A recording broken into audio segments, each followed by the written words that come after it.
Hello, how are you today? And are you ready to hear mysteries? If you're ready, I'll tell you. In the dense forest edge, a group of about 10 men were busy loading animal cages onto a truck. These cages were filled with rare and endangered animals like tigers, antelopes, serows, and marble cats. The group's actions were illegal as they were poaching rare animals from a national park, a serious crime. The men had used tranquilizer guns to sedate the animals before locking them in cages to sell to wealthy collectors or to be killed for their parts to make traditional medicines. The poachers had gathered the animals they needed and were preparing to leave the forest. However, they were unaware that someone was watching them, someone who intended to stop them from escaping. Tai, a man in his late 30s dressed in camouflage, emerged from his hiding spot. He was armed with a .375 rifle loaded and ready. Tai had contacted the authorities long ago, but there was no sign of them arriving. Afraid the poachers would escape, Tai decided he had to act. He scanned the area, and his eyes fixed on the lead truck with a cage holding a tiger. The tiger stared back at the poachers with vengeful eyes. Tai thought, what if I release the tiger? With that in mind, he moved stealthily towards the cage, taking advantage of the poacher's distraction. Only the tiger noticed Tai's approach. He raised his finger to his lips, signaling the tiger to be quiet, although he knew the animal couldn't understand him. The tiger roared loudly, drawing the attention of the poachers. They turned towards the cage but saw nothing unusual, as Tai had quickly hidden under the truck. One of the poachers angrily approached the cage and struck it with a metal rod, yelling at the tiger to be quiet. The tiger, unfazed, roared again, prompting another angry response from the poacher who threatened to use an electric shock. The tiger fell silent but continued to glare with rage. As the poacher walked away, Tai emerged from his hiding spot, quickly picking the lock on the cage. He swung the door open, and the tiger, sensing freedom, roared once more. The poacher turned back, furious, only to find the tiger charging at him. The scene erupted into chaos as the tiger pounced, claws extended, and the poacher screamed in terror. The tiger's claws tore through his face and neck, leaving him lifeless. The other poachers froze in shock, their guns aimed at the tiger. Don't shoot the tiger. We need its pelt intact, shouted the leader. The poachers hesitated, unsure what to do, until one finally aimed a tranquilizer gun. But Tai was quicker. He fired his rifle, hitting the poacher in the shoulder and sending him sprawling. With no one left to stop it, the tiger turned its fury on the remaining poachers, who scattered in panic. Some climbed into trees, others ran into the forest, and a few hid behind vehicles. Tai, using the chaos to his advantage, continued to shoot at the poachers, preventing them from regrouping. The leader, realizing the threat Tai posed, ordered his men to focus on him. They fired wildly at Tai's position, forcing him to take cover behind a large tree. Tai, however, had planned for this. He pulled a grenade from his pocket and waited for the right moment. 3 poachers, armed with AK-47s, advanced towards his hiding spot. As they got closer, Tai threw the grenade, forcing them to dive for cover. The explosion sent shockwaves through the forest, and the poachers were thrown to the ground, stunned. Tai used this opportunity to take out the remaining threats, ensuring that none of the poachers would escape the forest with their illegal haul. Not even a little bit. There was a chance he'd get a bullet right in his head. But the worst wasn't over. It wasn't only Tannen who had explosives in his bag. The poachers did too. One of them grabbed a stick of dynamite. "Huh, you think you're the only one," he sneered. He lit the fuse and threw it towards Tannen's tree. Boom. The explosion roared again, the force of it so strong that it brought down the tree Tannen was using for cover. Without a shield, bullets rained down on him once more. This time, Tannen didn't wait. He sprinted away, zigzagging to avoid the hail of bullets. Bang, bang, bang. He tried to keep moving, but a bullet grazed his calf, sending him sprawling to the ground. As he fell, more bullets whizzed past. narrowly missing him. Determined not to become an easy target, Tannen pushed himself up, tumbling behind a large tree. He panted heavily, glancing at the tear in his pants. Luckily, the bullet had only grazed him, but the situation was far from safe. Bullets continued to thud into the tree, shaking it with each impact. Tannen found himself at a disadvantage. He couldn't move, and he could hear the footsteps of the poachers approaching. If they reached him, he didn't know how he would escape, except he did have one last trick. He pulled out a necklace from under his shirt, a pendant with a tiger's fang. It was called the Fang Amulet. Without wasting time, Tannen clasped the necklace in his hands and chanted an incantation. Namo Tassa Bhagavato Arhato Sama Sambhasa. As the poachers neared the tree, they hesitated, finding no sign of him. Where the hell did he go? One of them muttered. He had vanished without a trace, and no one had seen him run. Just then, the wail of sirens filled the air. Red and blue lights flashed as police cars and park rangers arrived on the scene. The poachers were taken aback. The leader quickly ordered a retreat, but the authorities were faster, aiming their guns and ordering them to surrender. The poachers had no choice but to comply, dropping their weapons and raising their hands in defeat. As handcuffs clicked onto their wrists, their faces twisted in anger. "It's all because of that guy," one of them snarled. After the poachers were apprehended, Tannen emerged from behind a tree, breathing a sigh of relief. He tucked the Fang Amulet back under his shirt and folded his hands in a quick prayer. He then heard footsteps approaching from behind, but this time it wasn't human. Turning around, Tannen saw the tiger standing there, its eyes locked with his. He raised a hand in a friendly wave, smiling warmly. The tiger seemed to understand, bowing its head slightly before turning and disappearing back into the forest. Tannen exhaled, feeling a sense of accomplishment. Once again, he had managed to save the animals. Just then, a voice called out, "Hey, Tannen, what's all this you're doing?" Tannen turned to see a police officer with the rank of major, known as Inspector Pinker. Lowering his rifle, Tannen smiled sheepishly. "I had no choice, Inspector. When I got here, they were about to leave.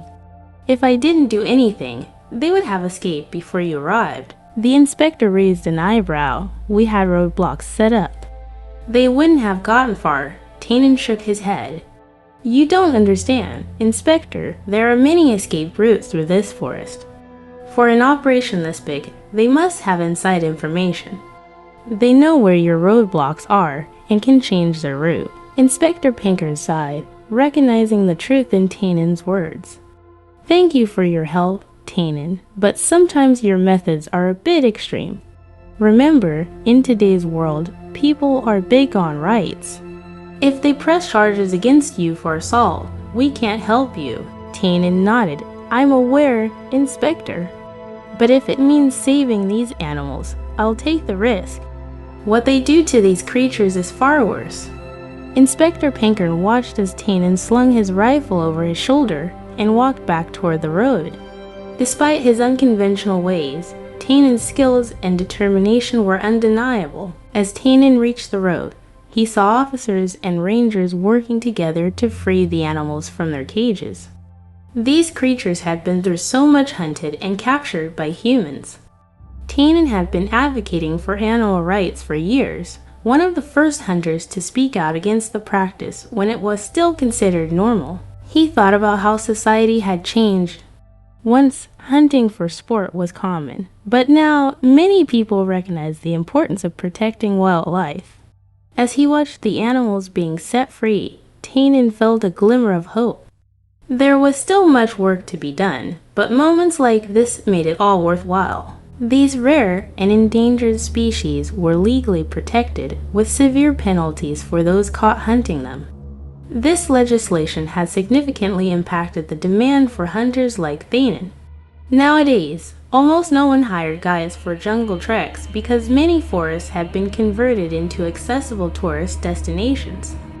Only a few groups required guides for less conventional forests, and skilled hunters like Tannen were frequently employed by them. Thanin's clients were usually wealthy and didn't haggle over fees. They paid whatever he asked. In return, Thanin ensured their safety in the wild. His clients never had to worry about dangers when trekking with him because of his extensive experience and high-level skills. After assisting the authorities in capturing a gang of poachers, Thanin returned home to prepare for his next guiding job. However, his phone rang unexpectedly. Seeing it was his trusted assistant, Thanin frowned, having instructed not to call unless it was urgent. "What's up? Why are you calling?" Thanin answered. His assistant, Tiang, a man in his 40s, replied, "Someone wants to hire you for a jungle trek."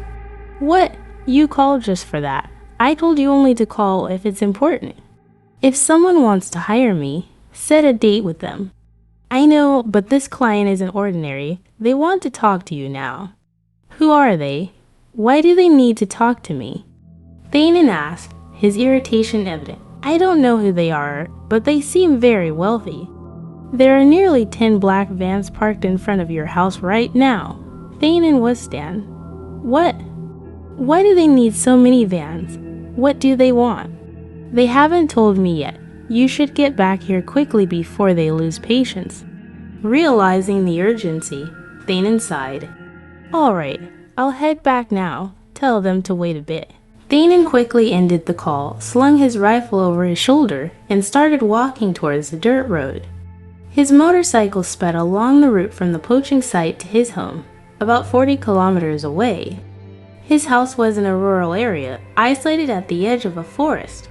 As he neared home, he saw the black vans and several men in suits milling around. Upon seeing Thanin approach, the men made way for him. He parked his motorcycle under his stilted house and noticed a well-dressed man in his 50s waiting in a wooden pavilion. The man exuded an air of wealth and cunning.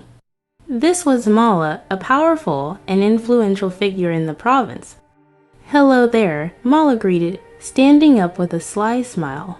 "You must be Thanin, the best hunter around here." Thanin, always humble, replied, "Not exactly."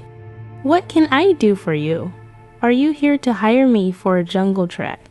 "Yes," Mala smiled. "I need a skilled guide like you." "Why didn't you tell my assistant? I usually don't take jobs personally." "I wanted to discuss it with you directly. I prefer working with you," Mala explained. "All right, let's go inside to talk more privately," Thanin suggested. "Sure, thank you," Mala said. As they headed inside, two of Mala's bodyguards tried to follow, but Thanin stopped them. "Just him, you two can wait outside." The bodyguards seemed displeased, but Mala reassured them, "It's fine. Thanin won't harm me." "Right. Of course not," Thanin affirmed. With that, Mala and Thanin went inside, leaving the bodyguards and Tiang outside. The living room was filled with jungle gear and photos of Thanin from his youth. Despite being a hunter, there were no trophies or animal parts, which was unusual for someone in his profession. "Have a seat," Thanin offered. "Thank you," Mala said, sitting down. Thanin took a seat opposite him. "Let's not waste any time. Why do you want to hire me?" "I want you to guide me through the Rainforest." Thanin nodded. "I know it, but isn't that area protected?" "It is," Mala acknowledged, "but I have a friend who's the head of the park. We won't have any trouble entering." Hearing this, Thanin grew wary. "What do you need to do there?" Mala leaned forward, his expression serious. "I have a special mission. I need you to trust me. I can't give details, but I guarantee it's worth your while." Thanin felt uneasy, but knew refusing someone as powerful as Mala could be dangerous. "All right, I'll help you, but I need more information before we go." Mala smiled. "Please?" "Good. We'll discuss the details soon. I assure you, this will be an adventure like no other." With that, Thanin knew he was about to embark on a journey far more dangerous and mysterious than any he had taken before. "Have you ever heard of the Forbidden Zone in the Rainforest, Hunter?" asked the man known as Father Lung, his face appearing deep in thought. Hunter Thanin looked puzzled. "What do you mean by that?" Please think carefully. Do you know what I'm talking about? The man leaned forward, fixing his gaze on the hunter. The forbidden zone I'm referring to is an area known as the Dark Forest. Upon hearing this, Tannen froze, a chill running down his spine. It had been a long time since he had heard that name. The Dark Forest was infamous among hunters in the northern regions for being a perilous place inhabited by malevolent spirits known as Ya. However, most people didn't know if these tales were true or merely fabrications, as very few hunters had actually ventured into the dark. Default text forest. One such hunter was Tannen's mentor, Master Mag, a renowned figure for his forest skills and mystical knowledge. Tannen had heard his mentor speak of the dangers of the dark forest quite extensively.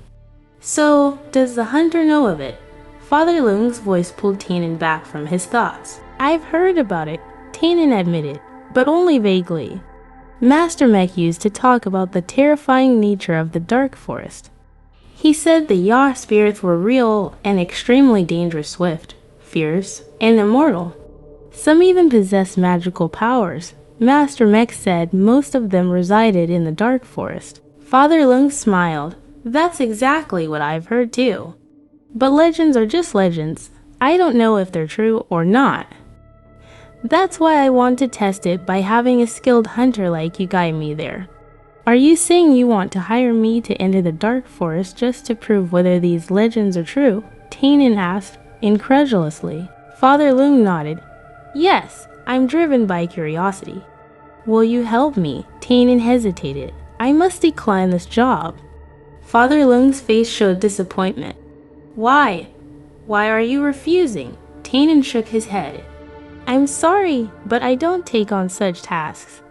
I'm skilled at leading tour in forests I know well. I've never been to the dark forest you speak of, and I'm concerned I won't perform well. You should find someone else. Wait a minute, Father Lung said, fixing his gaze on Tannen. I came here because I wanted a hunter like you, someone with a good reputation. It's a shame you're so stubborn. Thank you for your trust, but I can't accept the job, Tannen replied. The area you want to go to is a forbidden zone. Even if you know the head of the park, it's still illegal. I won't break the law. Illegal, Father Lung sneered. Don't pretend you don't know. Before you came here, you were involved in dealing with poachers, right? That was illegal too. Tannen's face hardened. What I did was to protect wildlife. Every life is valuable to me, more than the law. If your expedition to the dark forest could help the world, I might consider it. But it seems you're just trying to prove some crazy theory of yours. Father Lung's eyes narrowed. You're more stubborn than I thought. I was warned about your attitude before, but I didn't believe it. Anyway, I'll remember this. With that, Father Lung stood up, glaring at Tannen. It seems you don't know me well. Otherwise, you wouldn't dare refuse someone like me. Father Lung left through the door, and several suited men followed him out. The convoy of vehicles drove away from Tannen's home, marking the first time such a large number of people had visited. As the vehicles disappeared from view, Tannen's assistant, Tiang, came running up. How did it go? Brother, I saw that Father Lung didn't look pleased when he left. What happened? It's nothing, Tannen said. I just turned down his offer. Why? Did they want you to hunt some animals or something? They wanted me to guide them into the forbidden zone of the dark forest, Tannen explained. Tiang looked surprised. The dark forest. You mean the place people talk about, filled with Yar spirits? Yes, that's the one. They want to prove whether the Yar spirits exist. But I don't believe that's all they want. There must be something more to it. What do you think they want? Tiang asked. I'm not sure, but it's not our concern. Whatever they plan to do there doesn't affect us. Tiang nodded. By the way, can I ask you something? Do you believe in the Ya spirits? Tannen frowned. Why do you ask? I was just curious. I heard that your mentor used to talk about the Ya spirits often. Did he ever say anything about them? That was probably just talk, Tannen said with a shrug. Master Mech was known for his stories. He might have been joking. It's a pity he's no longer around to tell the stories himself. Tiong nodded, acknowledging this. All right then, I'll head back now. Thanks for guarding the house. After Jiang left, Tainen sighed with relief and went back inside his house, locking the door behind him. He was uneasy about the events that had transpired. Something felt off, and his intuition was usually accurate. He recalled the questions from Chang about the Ya spirits. Master Mech had often mentioned them, but never jokingly. Tainen reached for the Ya tooth necklace, a gift from his mentor, and examined it. Master Mech had given it to him for protection against evil, especially the entities of the Dark Forest. Tainen decided to call his friend Samruk, an expert in ancient artifacts. They had worked together frequently in the past. After a few rings, Samrak's voice answered. Hello, Samruk, it's Tainen. It's been a while. Tainen. The last time we met was at that restaurant near my place. What's up? I have a question. Are you familiar with the Dark Forest? Samruk sounded surprised. The Dark Forest. If I'm not mistaken, it's in the Rainforest and is a forbidden area. Right. Yes, that's the one. I want to know what's really there. Let me think for a moment. There's something intriguing about that forest. After a pause, Samruk continued, I remember now. Besides the Ya spirits, people say there's hidden treasure in the heart of the Dark Forest. Tainen's eyes widened. What kind of treasure? Let me check my notes. Samruk said, the treasure rumored to be hidden there is called the Ganon Foot Necklace. Tainen was stunned. Ganon Foot Necklace. That name sounds familiar. It should, Samruk replied. According to my records, the Ganon Foot Necklace is said to contain the power of the Ganon deity, revered by the Ya spirits. It's believed that whoever possesses this necklace gains supernatural powers and can use the magic of the Ya spirits. Tainen realized the gravity of the situation. If the Ganon Foot Necklace was real, it made sense why Father Lung was so interested in entering the Dark Forest. Everyone would desire such power. Tainen decided to investigate further. Here's the English translation of the excerpt. But if that's the case, how are we going to enter the forest? The teacher himself said that we need the guide to find the Ganon Foot Necklace. Nikom nodded slightly. Yes, we need that hunter to find the Ganon Foot Necklace, but I didn't say we needed him for that purpose. Oh, then what does the teacher need him for? But if that's the case, how are we going to enter the forest? The teacher himself said that we need the guide to find the Ganon Foot Necklace. Nikom nodded slightly. Yes, we need that hunter to find the Ganon Foot Necklace, but I didn't say we needed him for that purpose. Oh, then what does the teacher need him for? Nikom smiled. Actually, I don't need him personally. I need what's attached to him. Attached to him? What do you mean? Nikom turned to look at the corpse. The tooth necklace, he said. The tooth necklace is a powerful charm that protects its wearer from all kinds of danger. Moreover, it is also the key to opening a cave in the forest where the Ganon Foot Necklace is hidden. It's a treasure hidden in the cave, and no one has found it yet because few people know that the tooth necklace is necessary to open that cave. I see. So, where did the hunter get that thing? Nikom smiled. It's a long story. I'll tell you later, but what do we do now? We need to take the necklace from the hunter, right? If that's the case, there's no problem. I'll send 4 or 5 of my best men to get it for us. It's good that you have skilled men, but they might not be able to handle that hunter. What do you mean? My men are quite skilled. Many of them are former soldiers and mercenaries. I know your men are capable, but the hunter is a step above. Have you forgotten that he is a practitioner of magic? Ordinary people like your men stand no chance against him. So, what should I do? You don't need to do anything. I'll go myself. I haven't faced him in a long time, and I want to see what level his skills are at. Back at the elevated wooden house of the hunter, Tainen was still on the phone with Samruk, the treasure hunter. I'm relieved to hear from you. I hope nothing goes wrong. Oh, there's nothing to worry about. Over 90% of supernatural phenomena are usually just made-up stories.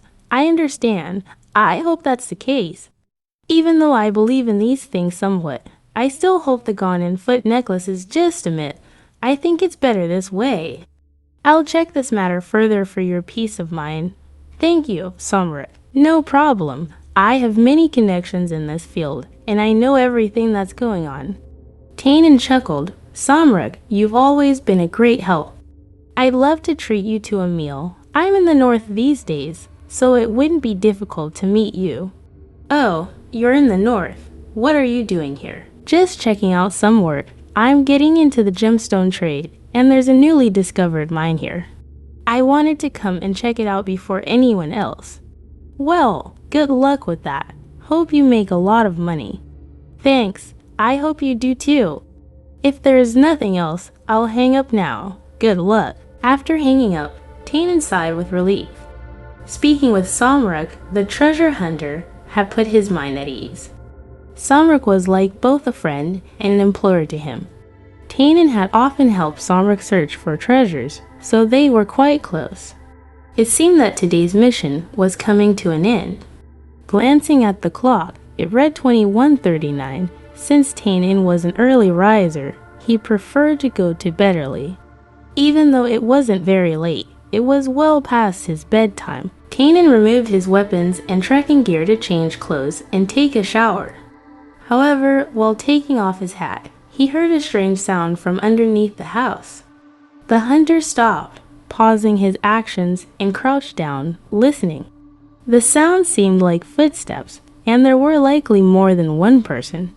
This made Tainin feel a chill down his spine. It seemed that intruders had entered his house through the back, which was unusual because he would normally hear noises from the front.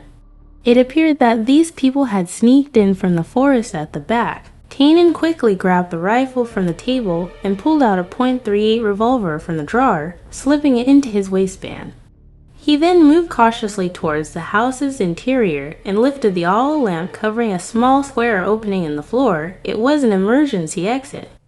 Tainin opened the small square, looked down beneath the house, and saw 3 large men in black running up the stairs at the front of his house. Tainin didn't waste any time. He aimed the rifle at the front door and fired 3 shots. The bullets pierced the door, followed by cries from one of the men. Tainin smiled. These fools have chosen the wrong person to mess with. Without waiting, Tainin jumped down through the opening, rifle in hand, and ran towards the front stairs. In the chaos, he saw an opportunity to finish them off. He fired several more rounds at them, causing cries of pain as the bullets likely grazed their feet. He then reloaded his rifle and ran outside to continue shooting them. As the 3 men realized they were being ambushed by the hunter, they jumped off the stairs and ran in different directions. Tainin pursued them, shooting as he went. The first man fell, the second was hit in the ribs, and the last one was shot in the backside, falling hard to the ground. It seemed the 3 men were now incapacitated. Tainin spat on the ground and approached to interrogate them about who sent them. But just then, he felt a chill from behind. Turning around, he saw a man in black, distinct from the previous 3. He wore a black cotton outfit, both arms covered in tattooed talismans, and a large rosary around his neck. His eyes had a fearsome glint. Tainin was momentarily stunned. The man looked like someone who practiced dark arts, but Tainin was disturbed because the face seemed oddly familiar, though he couldn't place it. Before he could remember, the man drew a knife from his bag and charged at Tainin. Tainin quickly aimed his rifle, threatening the man to stop. "Don't come any closer, or I'll shoot you." But the man continued, showing no sign of stopping.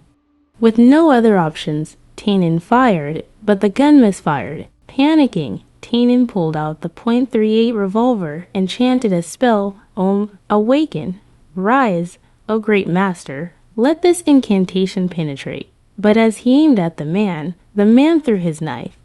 Tainin had to dodge, and the knife cut his arm. He fell to the ground in pain. The man attacked again, kicking the revolver out of Tainin's hand and stomping on his midsection. Tainin managed to roll away, grabbing a knife from his ankle and rushing at the man, but the man didn't flinch. Instead, he grabbed Tynan's wrist and prevented him from using the knife. It seemed the knife had no effect on the man's skin. The man took the opportunity to punch Tynan's face, sending him crashing to the ground. Wounded and in pain, Tynan realized he couldn't fight the man with his bare hands. He quickly pulled out the tooth necklace from under his shirt, praying and chanting another spell. The man, sensing the danger, threw white powder at Tynan, causing him to lose sight of the man. Tynan struggled to regain his vision, but found the man had vanished. He scanned the area but saw nothing, realizing the intruder was no longer there. The pain radiating through Tynan's body was a constant reminder of the fierce struggle he had endured. He grimaced as he shifted, feeling bruises and wounds that spoke of a violent encounter. Ouch! Why does it hurt so much? Don't move yet, Tynan muttered to himself. The memories of the previous night flooded back.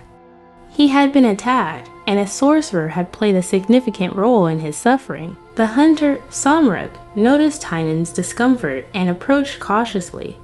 "Hey, you're awake. How are you feeling?"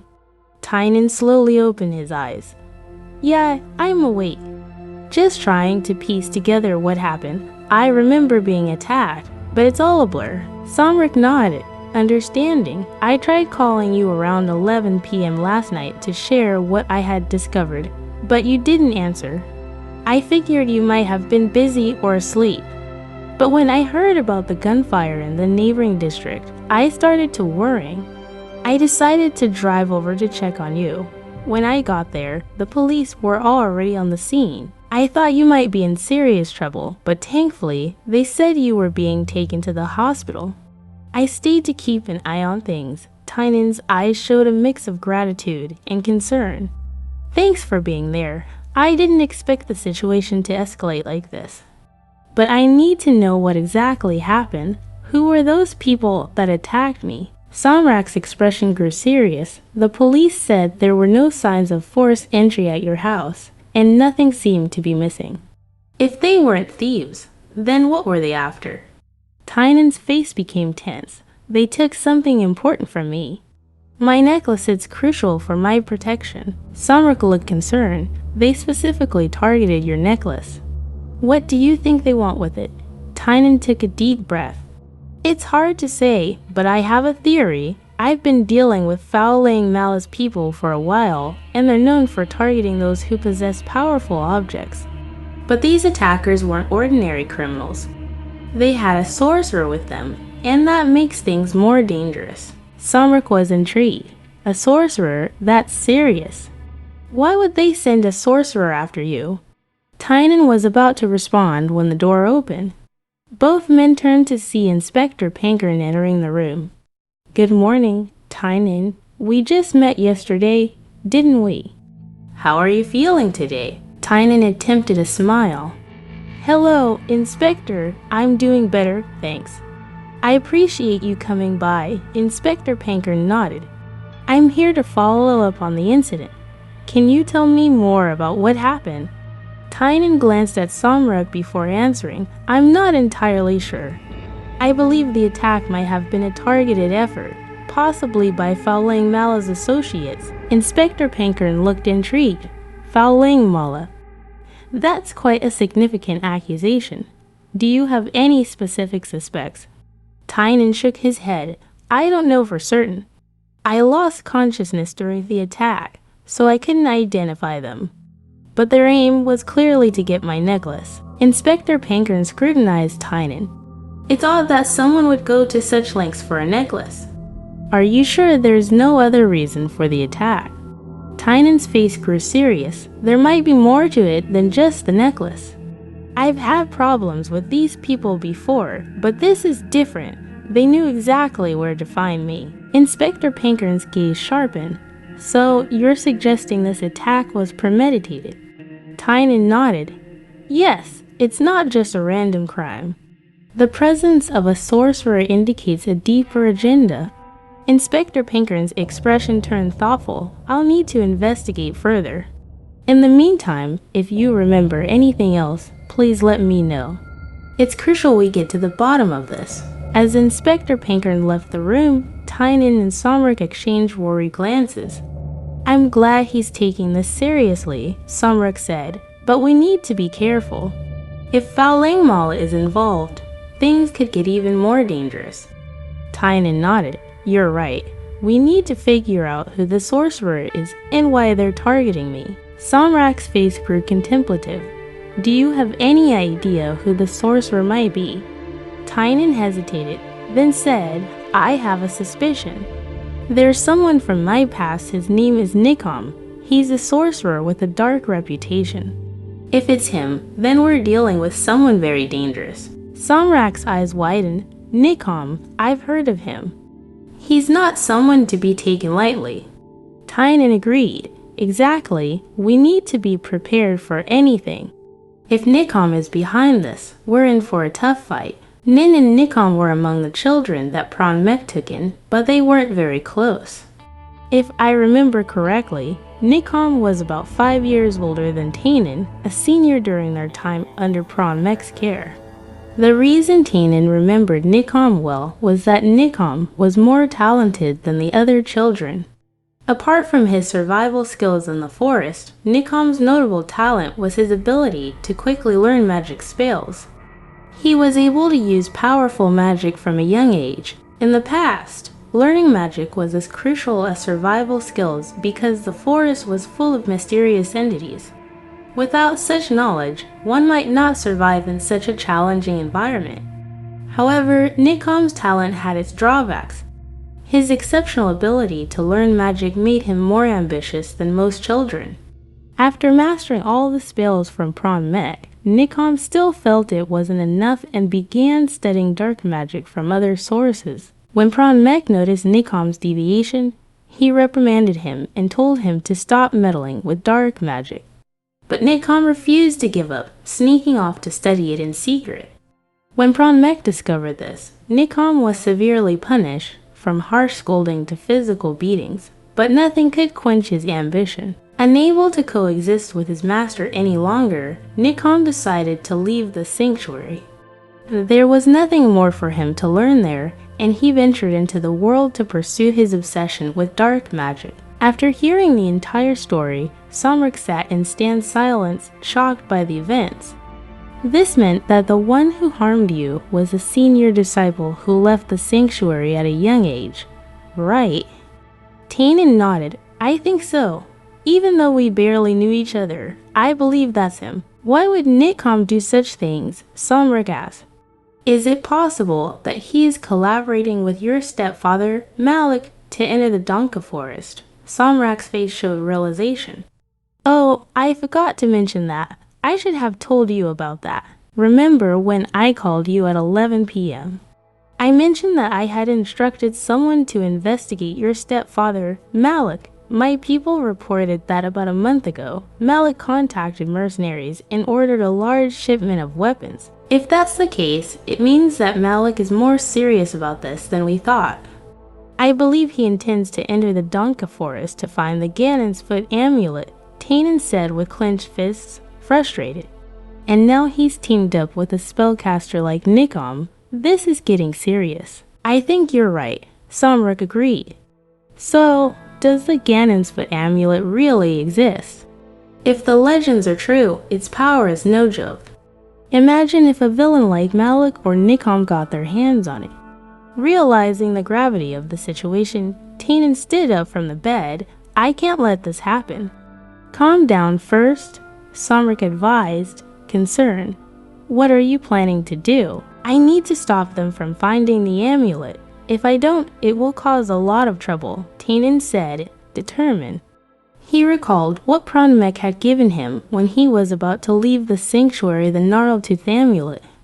Pron-Mek had entrusted it to him, telling him it was a crucial item for his protection. Tynan now understood its importance. The amulet was likely the key to opening the cave where the powerful Ganon's Foot amulet was hidden. I made a mistake, Tynan said bitterly. I failed to keep the amulet safe as Pron-Mek instructed. He gave it to me for a reason, and now I have failed. Don't blame yourself, Somric consoled. You've done your best. Even with the amulet's power, those villains are beyond your capacity to handle alone. This is my responsibility, Tainin insisted. I need to go after them into the forest and stop them from finding the treasure. That's madness, Samra protested. You can't handle this alone. It's dangerous to go into that forest full of legends about evil spirits. You might end up killing yourself. But I have no choice, Tainin said, removing his IV drip and getting dressed. I must go now, or I might not catch up with them. Wait, you shouldn't be rushing like this, Samra said, grabbing Tainin's arm. If you insist on going, then I'll come with you. Tainin was surprised. Why would you risk your life like this? Samra smiled. You sound just like me, but if you're going, I'll go with you. Outside the hospital, at Malik's mansion, activities were beginning. Nikom had returned with the gnarled-toothed amulet, and Malik was pleased. I knew I could trust you. Nikom, my teacher has never let me down. Nikom wore the amulet around his neck. That guy wasn't much. His skills were average, and his magic abilities were nothing compared to my master's. Malik praised him, but had a question. I'm curious about something. What did such an important item end up with that forest ranger? It seems he got it from his teacher. Why him? Oh, that's a simple explanation, Nikom said nonchalantly. He was a favored student, hardworking and dedicated. Though not exceptionally talented from birth, he achieved his current level through hard work. That's why the teacher entrusted him with the amulet. But why did the teacher leave him alive? Won't this cause problems later? Malik wondered. Nikom looked at Malik with irritation. Are you questioning me about the disciple? It's nothing. Don't worry about it. Malik's skepticism was evident, but he decided to shift the topic. Let's focus on the present. We have everything we need. We'll start the operation tomorrow. Nikom smiled. Then let's get going. We have everything prepared. We can postpone the journey to tomorrow. Malik smiled and picked up the phone. Hello. Have the soldiers move to our rendezvous point. The operation will start soon. Meanwhile, outside Malik's mansion, a figure was lurking in the bushes. It was Inspector Panicorn, who had come to monitor Malik's activities after visiting Tainin. After observing all night, Panicorn saw several vehicles leaving the mansion, including military jeeps filled with armed men. It looked like they were preparing for a major operation. Panicorn suspected that this was connected to Tainin's hospitalization. Despite being warned not to interfere, Panicorn knew that Tainin couldn't handle this alone. At least someone with his skills needed to be involved. Panicorn smiled and made a phone call. Hello, it's me. Remember our previous discussion. I need some time off for personal matters. About 3 to 4 days. Please handle the paperwork for me. He then headed to his hidden motorcycle, put on his helmet, and started it, following the convoy. Early that morning, Tainin and Samrak spent the entire night preparing their travel gear. Although Tainin was still injured from the attack, he was determined to leave. He's not an ordinary person. He still has knowledge of restorative spells and various herbs passed down from his master. In just one night, his body has almost fully recovered. As for Samrak, he insists on traveling with Tainin despite Mr. Fawn's objections. Samrak refuses to listen, stating that now that he's involved, he cannot back out and must press on until the end. Unable to dissuade him, Tainin must concede, as he himself is just as stubborn. With this in mind, he realizes he has no reason to stop the other party. However, Samrak isn't the only one eager to join this journey. At that moment, footsteps approach, and when they turn around, they find it's Tiang, Mr. Fawn's assistant. Will you really not let me go with you, Tainin? Tiang says sadly, I also want to join this trip. Well, Tiang, Tainin replies, this house and the tour guiding job need to be managed while I'm away. You need to handle these responsibilities, understand? I understand, but I've heard the forest of Donka is very dangerous. Aren't you going with just 2 people? Well, how many people go doesn't matter. As long as we stop those things, that's enough. But if you can't stop them, both the ones with Mr. Fawn and the ghosts in the forest, it's basically suicide. Don't think like that. Ching, Thanon says, patting his subordinate's shoulder lightly. This is my responsibility. I've assigned you your tasks, so just handle your own duties well. That's all I need. With that, Tiang has nothing to argue about and nods in agreement before turning away. Once Tiang has left, Somric turns and says, "It's great that your subordinate seems to care about you so much." Thanon smiles. It's not surprising. I've been with Tiang for nearly 10 years. This is the most challenging situation we've faced together. Do you think you'll come back to him again? Thanon hesitates at the question. Even he isn't sure about that. I can't answer that yet. Let's hope that if the heavens favor me, I'll survive and return. Somric laughs. Here I am, putting myself at risk for something I have no part in. What am I even doing? He adds. It's still not too late to back out now. No, I won't. I've already committed too much to back out now. That would be embarrassing. After that, both vehicles head toward the protected park area. Since this area is a conservation zone, entering it is illegal. But since Thanon doesn't know the park chief like Mr. Fawn does, he and Somric must use natural paths to sneak in, which takes a considerable amount of time. After setting out in the early evening, by late morning, the two arrive at the Prevail forest. To reach Donga, they must first pass through this forest. The travel was uneventful since it was just an ordinary forest. Both are experienced in trekking, so the morning journey goes smoothly. However, after a while, they stop in the middle of the Prevail forest. It is filled with black vans and jeeps. This is the point where Mr. Fawn's group stopped. From the tracks on the ground, they must have disembarked and continued on foot a while ago. Seeing this, Thanon is frustrated. If they're led this way, there's a high chance he and Somric will not catch up with them. But suddenly, there's a rustling from the bushes. They both turn around, guns drawn, aiming at the sound. At first, they think it's Mr. Fawn's men left to guard the vehicles, but when the figure emerges, they are stunned. "Don't shoot, it's me," says Lieutenant Pankern, who is in plainclothes. It seems the lieutenant has been waiting here for a while. Seeing this, Thanon and Somric can hardly believe their eyes. "Lieutenant, what are you doing here?" Thanon asks. Lieutenant Pankern smiles. "As I said, no matter what, I need to find out the whole story." It turns out that Lieutenant Pankern has joined the expedition, and though the two initially tried to dissuade him, the lieutenant threatened to call for reinforcements if they did not let him join. "What's the story here?" the lieutenant asks. "Even following you into Prevail, if I tell you the details, will you really believe me?" Thanon replies, "Why not? I've seen incredible things from you before. No matter how unbelievable it seems, it can't be that surprising." Lieutenant Pankern continues, "If the treasure is real and has the powers described, how much is it worth?" Somric ponders. If it can do what the legend says, it's worth no less than 100 million. 100 million.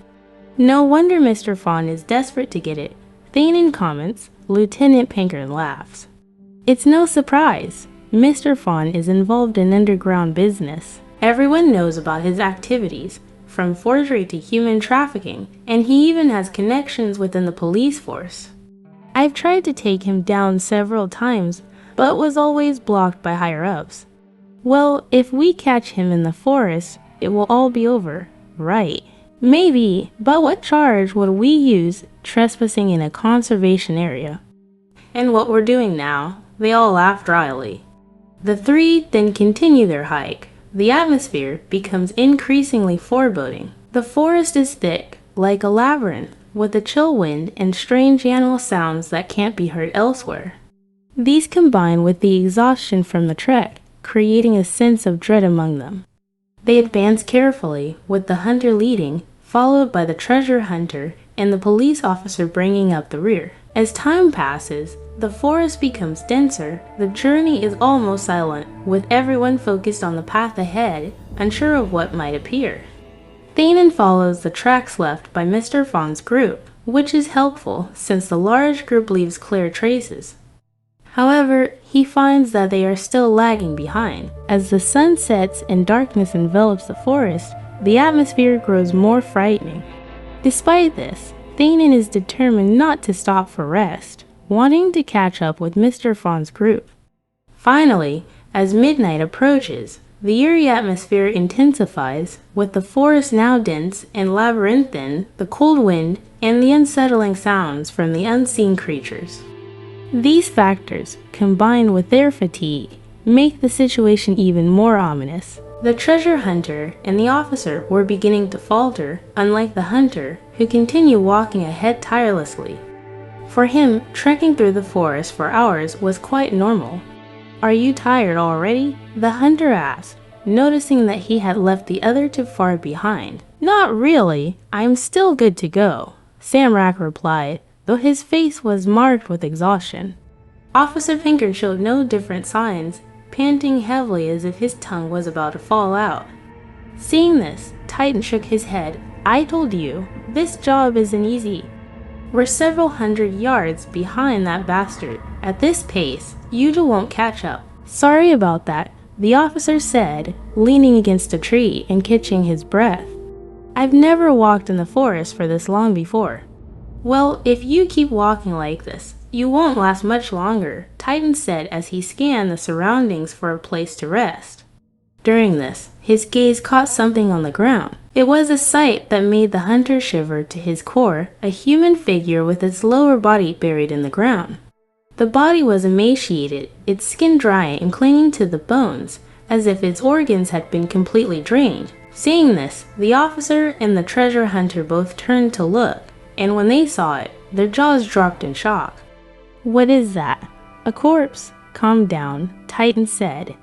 "It looks like a victim of the ghosts." The other two, now thoroughly shocked, turned their eyes around, their guns twitching with fear. "So there are ghosts around here." "Of course, otherwise it wouldn't be called the forest," the hunter said, raising his rifle and stepping forward. "Let's get out of here. We'll find a place to rest up ahead." The three of them moved away from the area where they found the body. They were searching for an open space to rest for the night. When they found one, Titan gathered dry leaves and twigs, setting them ablaze to provide light and warmth. The three of them sat in a triangular formation around the fire. After resting their tired legs from the day's trek, the officer and the treasure hunter felt as if they were reborn. "I really can't handle this. The work of a hunter is harder than chasing criminals," the officer said. "I agree," Samrak said. "Dealing with treasure is much easier." "It's not surprising," the hunter said. "People who aren't used to trekking through the forest like you two are already doing well. I've been walking through forests all my life, so it's no surprise I'm good at it. But how are we going to sleep tonight?" the officer asked. "In a forest with ghosts around, we won't be allowed a peaceful night." "Don't worry about that," Titan said. "You to get some rest. I'll stay on guard." "What? You're not going to rest?" Samrak asked in surprise. "You'll need to keep walking tomorrow too. It's fine. I might take a short nap, but I trust my instincts. If anything comes within 30 yards, I'll shoot it right in the head." Hearing this, the other two felt even more grateful to the hunter, feeling that this forest expedition was more of a burden on him than on them. But despite this, their bodies were still crying out for rest. They knew they needed to recuperate before continuing. Before we sleep, I need to relieve myself," Officer Pinkern said, standing up. "I've been holding it in all day." Samrak turned to him. "Hey, are you going alone?" "It can't be helped." "Should I ask the hunter to come with me? Wait here." "Yeah, that's true," Titan said, "but don't go too far. If anything happens, call out to me immediately." "Got it?" Officer Pinkern said, walking away from the campfire. Once out of sight of the others, he pulled out a radio. Officer Pankern wasn't planning to relieve himself as he had claimed. He intended to contact his subordinates at the police station. He knew that this mission was too difficult for just the three of them. Titan probably didn't want police interference, so he had to contact his subordinates secretly. Before entering the forest, Officer Pankern had instructed a team to set up a radio around the edge of the forest. Although the forest had some interference, making phones unusable, the radios still worked. "Dad, can you hear me? I'm in the forest now. I've reported everything that's happened about the treasure, the intentions of the gang leader, and the danger of the forest." He instructed them to send reinforcements in the morning, as the Kagos would likely not be active then. After giving the instructions, Officer Pankern put the radio away and turned to head back to the campfire. However, at that moment, he felt a chill run down his spine, sensing that something was approaching. He drew his gun and turned around to face whatever it was.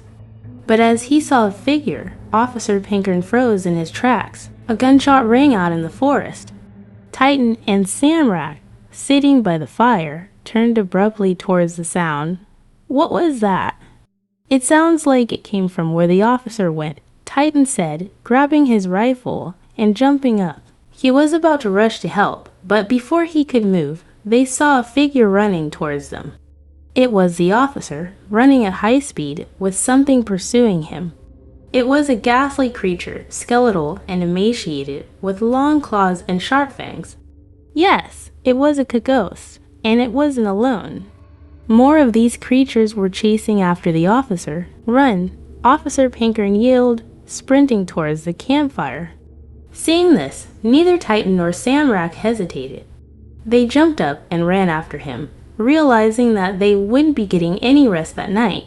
The Kagos, the malevolent spirits of the forest, were relentlessly pursuing them, seeking to drain their souls completely. Officer Pankern, Samrak, and Titan ran with all their might, their adrenaline pumping and ignoring the pain from their exhaustion. "Hey, there are so many of them. Where are we going to escape to?" Samrak asked, his hands shaking as he gripped his gun. "How would I know?" Titan replied. "They came at us so fast. There's no time to find a place to hide." The three continued to flee, but at certain points, the hunter turned and fired at the pursuing creatures. Luckily, he had prepared his ammunition with special rights to combat the Kagos. However, the sheer number of them meant that no matter how many they took down, more kept appearing. "This is insane!" Samrak exclaimed as he pulled out a grenade from his pocket, pulled the pin, and tossed it behind them. An explosion erupted, scattering the pursuing Kagos. At first, Samrak grinned in triumph, but it soon became clear that the hunter was not pleased. "What the hell are you doing?" "I was using a grenade on them," Samrak replied. "Are you out of your mind? This is Forest. What? Why can't I use it?" The hunter looked back in disbelief and saw that the Kagos were barely affected by the explosion. In fact, the blast had disturbed the ghosts lying in the ground, causing them to rise from their graves. "Oh, great," Titan groaned. "The Kagos live underground. By using a grenade, you've only woken them up." As the Kagos surged back into action, their numbers increasing even further, the situation grew increasingly dire. The three of them continued to run, their bodies growing weaker from exhaustion, but driven by the terror of the Kagos hunting them. Just then, Officer Pankern, who was leading, spotted something ahead. "Hey, what's that?" The hunter and Samrak looked and saw red eyes, dozens of them staring back at them. The red eyes belonged to another group of Kagos, standing in their path. With no way to escape, they realized they were surrounded by Kagos from all sides. The situation was grave, and the three of them were trapped with no apparent means of survival. "Just control yourself. You might be possessed," said Nick. "There's no way. I've trained both body and mind for decades. Nothing can control me," he shouted. "Enough already," said Uncle Mala, who had been listening. "This hunter is really annoying. I'll just shoot him and be done with it." "No, don't do that," Nick said, turning to him. Everything so far has proven that this guy can't stop us. Wait a moment. Why do you think that? Are you underestimating me? Tynan said as he reached into his backpack to retrieve what he had prepared. Upon seeing this, the mercenaries of Uncle Mala aimed their guns at the hunter. Hold on, Nick said, stopping them. You don't need to worry. I'm curious to see what this fool will do. Just wait. Tynan pulled out a metal chain and held it up, chanting a spell. Supidivapa, Isayeva, Alwagotha, Upia, Kanta, Padding, Tisawa, Sapaya, Yaka, Periani, Saka, Shirodama, Raja. Seeing this, everyone looked shocked, even Nick, who hadn't anticipated this, using a chain as a weapon. As soon as the spell was complete, Tynan blew on the chain, swinging it overhead in a circular motion before striking the opponent. The chain flew through the air quickly, and Nick was struck in the middle of his body, the chain wrapping around him, rendering him immobile. Tynan then yanked the chain, pulling Nick toward him, and delivered a punch to his face, sending him crashing to the ground. The hunter didn't wait. He raised the chain above his head and struck down with full force. Nick, realizing he had lost ground, quickly regained his composure and avoided the chain's attacks. He rolled away and grabbed some dirt, throwing it at Tynan. Tynan closed his eyes in response to the dirt and couldn't see. Nick used this opportunity to cast a spell to reveal what he couldn't see. Buddha, cover my eyes. I cannot see. As he stood up, he dashed towards Tynan, but Tynan, sensing Nick's approach, lashed out with the chain, pushing him into a tree with a loud crash. When Tynan opened his eyes, he saw Nick coming towards him. Without hesitation, Tynan raised the chain above his head and struck, but Nick, unable to dodge, removed his shirt and blocked the chain with his back. The sound was not of metal hitting flesh, but metal hitting metal. When the chain was pulled back, Tynan was shocked to see it had struck a yantra sacred symbol. The chain's impact seemed to awaken the power within Nick. Suddenly, a red light emanated from the tattoo on Nick's back, and he began to tremble, reciting a spell. Tynan tried to strike again, but Nick caught the chain easily with his hand, holding it firmly so Tynan couldn't pull it back. Nick then yanked the chain towards him, punching Tynan and sending him flying into a tree. Before Tynan could recover, Nick charged at him, using his foot to lift Tynan into the air and then striking him with his elbow, making Tynan crash down hard. Tynan was almost knocked out as Nick continued his assault. Despite Tynan's attempts to shoot with a .38 revolver, Nick dodged every bullet with impressive speed. When Tynan's weapon was kicked from his hands, it seemed that his chances were over. Exhausted and in pain, Tynan lay on the ground, gasping for breath. The last thing he saw was Nick approaching with a smile. Tynan wasn't sure how long he had been unconscious, but when he awoke, it was daylight. His body ached from the previous night's battle. He had been defeated by Nick and couldn't match his power. Despite using his secret technique with the chain, he couldn't overpower Nick's yantra. When Tynan's senses fully returned, he realized he was tied to a tree, the work of Uncle Mala's men. Nearby, he saw the police officer and the treasure hunter, also bound. "You're awake?" asked the police officer. "Yes, you're bound too," Tynan replied. "Of course, we came together, so it's only natural," Sunmark said. Feeling frustrated, Tynan realized he couldn't stop them now. He needed to free himself first. He started chanting a spell to break free. Tiwa Katap, Tup Tanning, Samutavada, Samathamas, Shrik Parada Anu. Before he could finish, Tynan felt the ropes tighten. Ouch! Tynan cried out as the spell to free himself failed. "Is something wrong?" asked the police officer. Tynan looked up, his face showing disappointment. "The ropes are protected by a spell. I can't break them." Sunmark looked at him and said, "We don't need to follow them. We're already at the entrance of the cave." Tynan looked ahead and saw the cave entrance. "Hey, are we at the Tewaganon cave?" Tynan asked. "Yes, They probably thought we'd end up here and tied us up nearby, Sunlark explained. Tynan's face showed panic. Where are Uncle Mala and the others? They're inside the cave. They've all gone in, Sunlark said. Tynan's face fell in despair. If they had entered the cave, he couldn't stop them from finding the Tewagan and necklace. Inside the cave, Uncle Mala, Nick, and the group of mercenaries were making their way through the tunnel. Not long ago, Nick used the necklace to open the cave door, and now it was useless. Inside, the cave was decorated beautifully, like a temple, with murals of long-toothed demons bowing to their gods. As they walked, Uncle Mala remarked, "This place is quite beautiful. Even if the demons look grotesque, their temple is well kept." Nick explained, "The demons didn't build this. Humans did." "What do you mean humans built this?" Uncle Mala asked.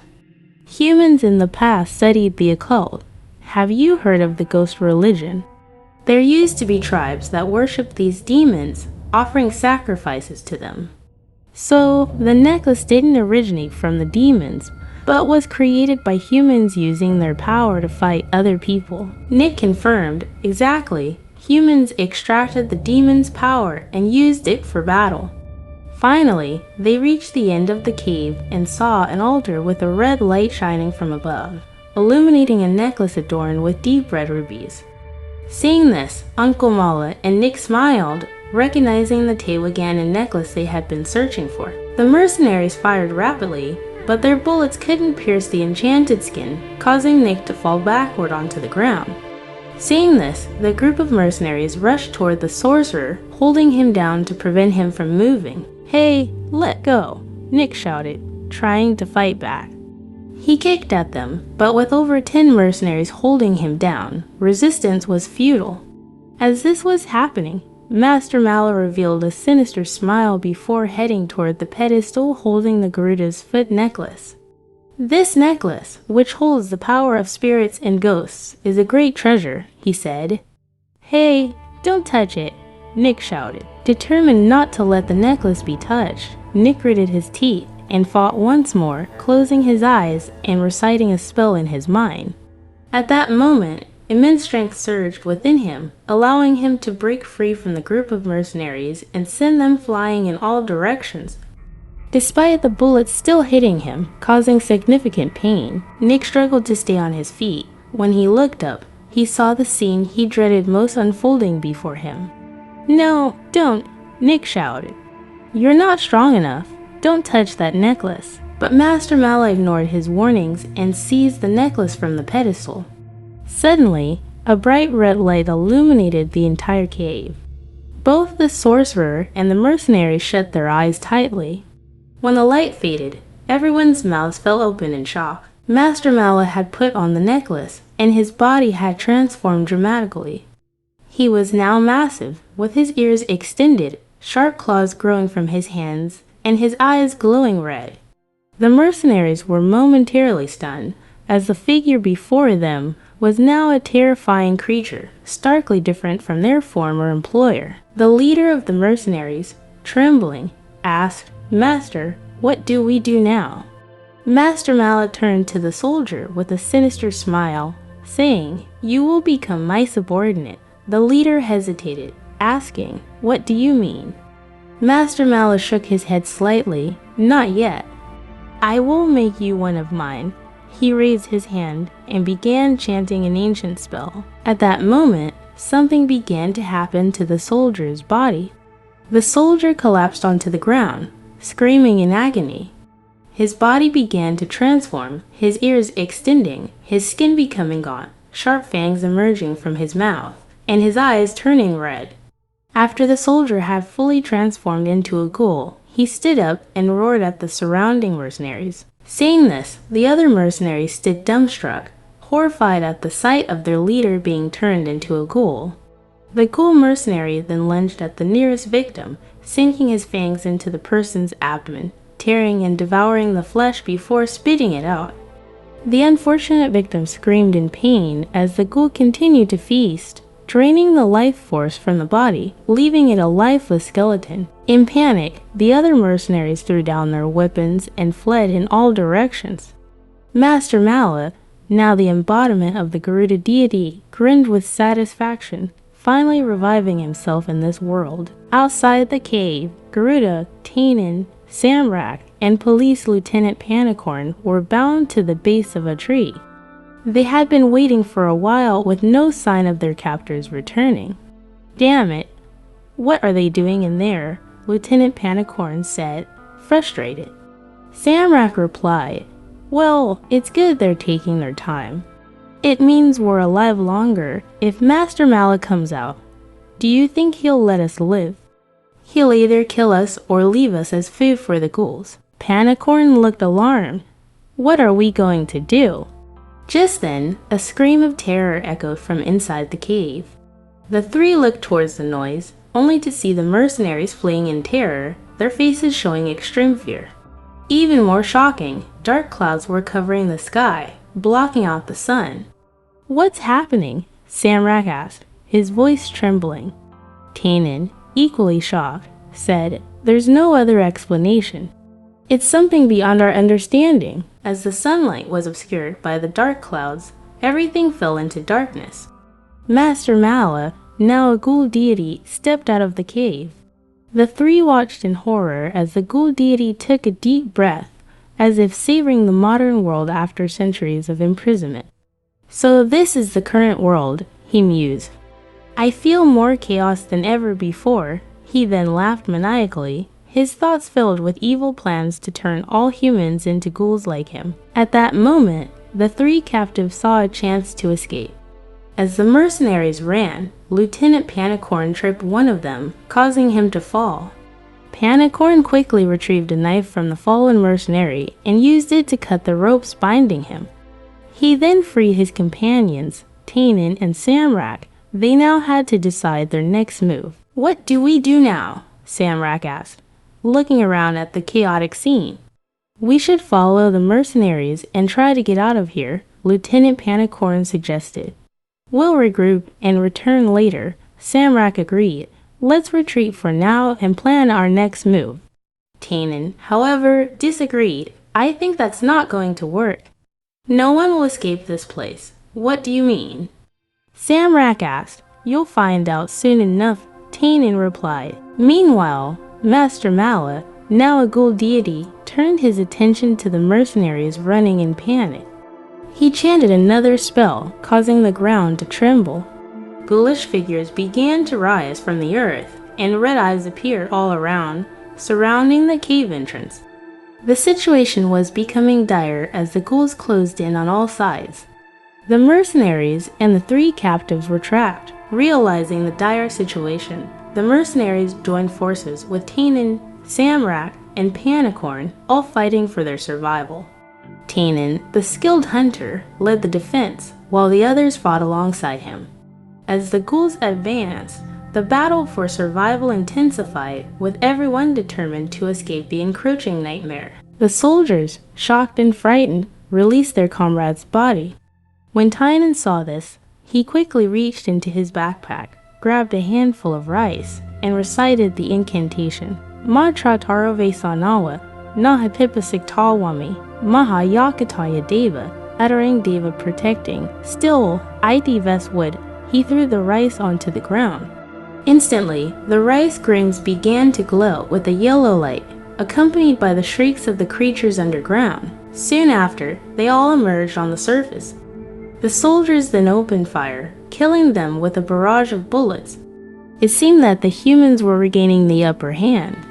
The demon lord, who possessed the body of the stepfather, could not attack the sorcerer because the latter had summoned Hanuman, which was both fast and powerful, making it difficult to counter. The demon lord could only defend against the attacks, with each blow causing its physical form to cough up blood. It wasn't weak, but the body it possessed was fragile. Nikom, gaining momentum, rushed forward and delivered a punch to the demon's body, sending it crashing into a tree. The sorcerer wasted no time, lifting the demon's body from the ground, throwing it into the air, and leaping to kick it in the abdomen. The impact was so severe that it nearly incapacitated the demon.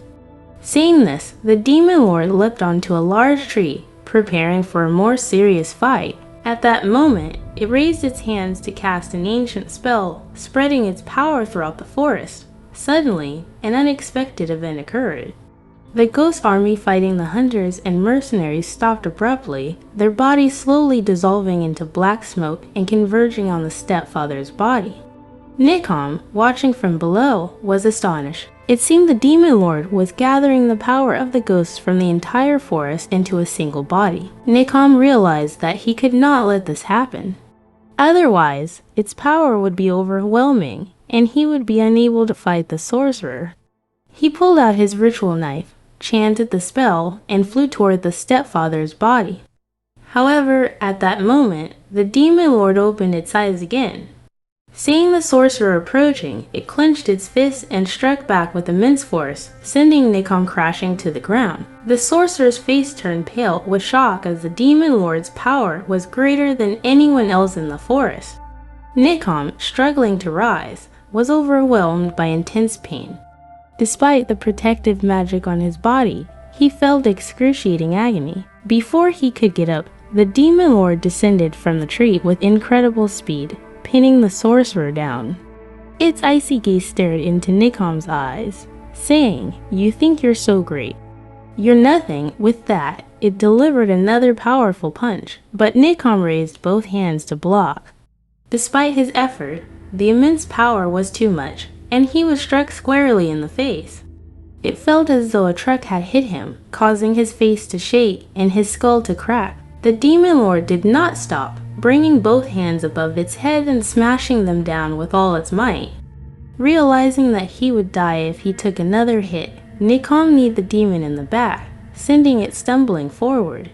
As the sorcerer stood up, he used Hanuman's power to kick the demon, but the stepfather managed to catch his ankle and throw him against a tree, breaking it. Nikom, blood pouring from his mouth, felt this was the first time in 10 years that he had bled. Recognizing that his power was insufficient to match the demon, he rose and used Hanuman's power to charge forward. But the demon lord was not willing to give up.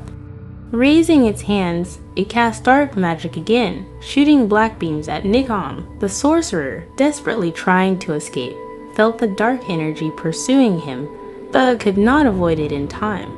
The beam struck him directly, causing him to collapse on the ground, his body engulfed in flames. The demon revealed a satisfied smile, believing its enemy was defeated. It prepared to cast another dark spell when, suddenly, chains shot out and wrapped around the demon lord. Turning around, it saw another group of humans watching. "Damn, I almost forgot about them. These pests need to be eliminated," it thought. Before the demon lord could act, the mercenaries aimed their weapons and fired a barrage of bullets, causing intense pain. The demon lord, not waiting, gathered its power and broke free from the chains. It raised its hands to cast dark magic again, but at that moment, 3 spherical objects were thrown in. The demon lord looked at them in surprise. "What are these?" The objects exploded with tremendous force, sending the demon flying backward. The mercenaries quickly opened fire, not holding back. "What now?" The sergeant asked, worried that if they ran out of bullets, they would be doomed. Tynan, who knew how to stop it, looked back. As everyone worked together to restrain the demon lord, Nikom, breathing heavily and severely wounded, managed to rise again. Despite his battered body, he was determined not to give up. He had fought all his life, and this demon's existence was his own fault. Therefore, he had to stop it himself. He stood up, reciting a spell to summon the divine power of the gods. The demon lord, after being continuously attacked, began to cast another spell and release the ghost from its body. Thousands of spirits surged forth, attacking the soldiers. The hunters switched their target to the ghost army, giving the demon lord a chance to stand, but that was its biggest mistake. A figure broke through the horde of ghosts, and the demon lord was stunned to see that the sorcerer was still alive and approaching. Nikom threw a punch, sending the demon crashing to the ground. Without the ghost spirits in its body, its power was greatly diminished. Nikom stomped on the demon's body, kicked it in the ribs, and slammed it into the ground, causing it to cough up. blood, the demon tried to cast dark magic, but Nikom seized its wrists, crushing the bones with tremendous force. Finally, Nikom threw the demon down again and finished it off with his ritual knife, reciting the incantation, Sakasa Wisharawat, Vesuan Soktawat, Alawakatusa, Vishayanarai Sakanan, Etesayanyufahana, as he drove the knife into the demon's body, pulled it out, and stabbed it again. The stepfather's body was too battered to withstand further attacks. The demon spirit separated from the body, and Nikom grabbed the amulet of Vesuan, reciting the spell to bind the spirit. Namo Misukato, Namo Misopati, Namo Sekto, Hathya Sanyati, Samphapan, Panchabuddha. The evil spirit was drawn back into the amulet, and despite its resistance, Nikom's spell sealed it. Away, the army of ghosts turned their focus on Nikom, but the hunters and mercenaries knew what to do. Their guns targeted the ghosts, and Nikom completed the spell, sealing the demon's spirit within the amulet, where it would remain imprisoned for thousands of years. As the dark clouds covering the forest dissipated, sunlight bathed the forest once again. The ghosts, exposed to the sun, fled in all directions. It seemed everything was over. Everyone collapsed, overwhelmed with relief. They had survived the terrifying battle and defeated the demon leading the ghost army. However, Tynan heard a thud from the side and turned to find Nikom lying on the ground. He rushed over, saying, "Please, don't be hurt." But when he arrived, he was shocked by Nikom's condition. The sorcerer's body was in bad shape, with wounds all over and blood flowing freely. The stench was unbearable. Thank you for joining us on this journey into the heart of darkness.